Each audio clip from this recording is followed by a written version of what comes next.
maglalagay ako ng 2 cups na tubig dito sa kaserola. Maglalagay ako dito ng 2 twin pack na Coffee Co Blanca. Or pwede kayong gumamit ng 3-in-1 coffee of your choice. At ng 1 pack na Mr. Hot Gulaman color white. Haluin natin. While waiting, kung hindi ka pa nakapag-subscribe sa aking channel, please subscribe at i-click mo na rin ang notification bell para lagi kang updated sa aking latest recipes. Ayan, okay na ito. I-boil na natin. Ayan, kumukulo na yung ating gulaman mixture. Maglalagay ako dito ng 1 cup na gatas. At ng 1 cup na cream.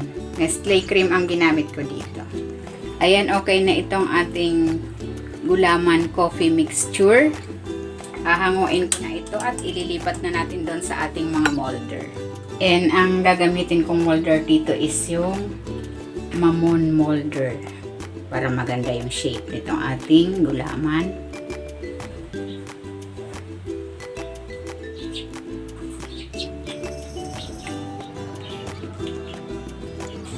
Ayan, nakagawa ko ng 9 pieces. Palamigin muna natin ito after niyang lumamig.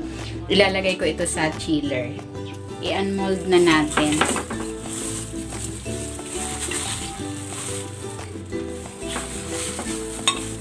Maglalagay ako dito ng chocolate syrup.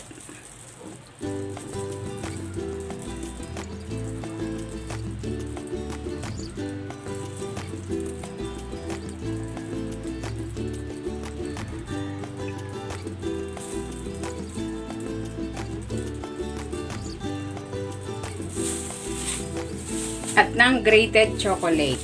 Ayan. Nasa sa inyo kung anong gusto nyong ipang toppings.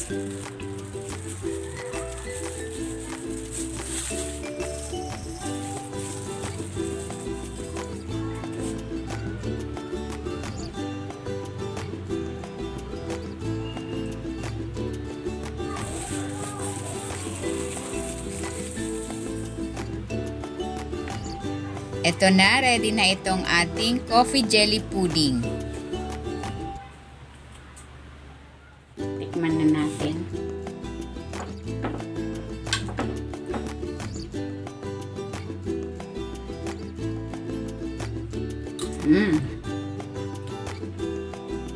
Sarap.